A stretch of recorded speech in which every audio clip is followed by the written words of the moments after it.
E1M1 is the very first level in the first Doom game. The name is derived from its placement in the game, Episode 1, Map 1, as well as its file name. It's the very first thing you see when you boot up the game, and it's a good display of Doom's powerful engine that was revolutionary for the time. Why am I talking about this? Well, it all comes down to a little goofing around I was doing in a VR game. I was playing the TF2 mod for contractors. I got into a lobby where a lot of people are just messing around, and the host loaded up the map E1M1 from Doom. It was just a really enjoyable experience to have a little deathmatch on this old map that I've known quite a bit about, but have never really played any kind of multiplayer mode on. It was just a pretty fun experience. Fast forward to now when I'm playing some Source games and I think to myself, wouldn't it be fun to port E1M1 to the Source engine? Now I had a quick Google first because I assumed someone had already done that, and it looks like they had. Someone had made some Trouble in Terrorist Town map. I booted it up and this is what it looked like. It was a little on the smaller side, it just didn't feel right, something was off with the scale, the textures were really crudely put on, it felt just not right. So I tried making my own version to see if that was better, but yeah,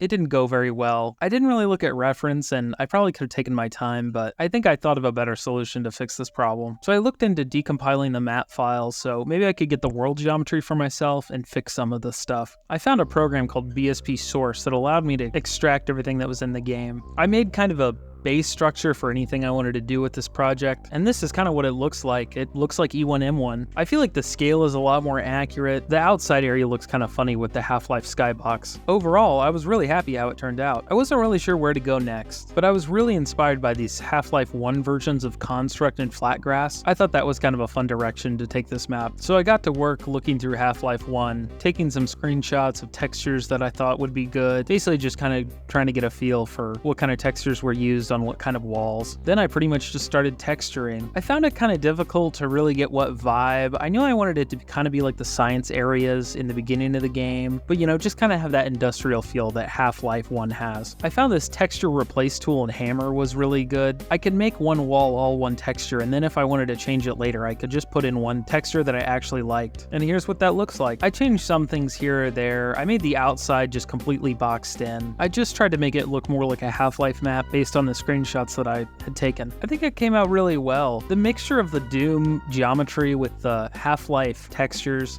just gives me this really uncanny feeling, like a video game that you never knew existed that you just found out existed, or some rumor you heard about some game, or maybe even a secret area that you never knew existed in the original Half-Life. I was also trying to think of what other Source games I could bring it into. TF2 was my first thought since that's where the original idea came from. It looks pretty good. I still need to rough out some of the edges, maybe actually do some of the models and stuff, I don't know. If I finish this, maybe I'll make a video of it later. I kind of want to make an Open Fortress version of the map. If you didn't know, Open Fortress is a mod for Team Fortress 2 that basically turns it into a Quake-like deathmatch game. They have other game modes, but I feel like bringing E1M1 into kind of a deathmatch Quake setting would be a lot of fun. Right now, I kind of just like messing around in garry'smod with it. I have a collection of a bunch of Boomer Shooter add-ons that I like to play around with. I'll link that in the description if anyone's interested. So yeah, that's pretty much it. I think I learned a lot from this. I'm okay at Hammer, I know some things, but I never decompiled a map or anything like that. And also just being able to work on the texturing was a lot of fun. Usually I'm worried about geometry and all that kind of stuff, and I kind of just let my creativity fly with this one. All in all, if you're ever aspiring to make some map that you think would be fun or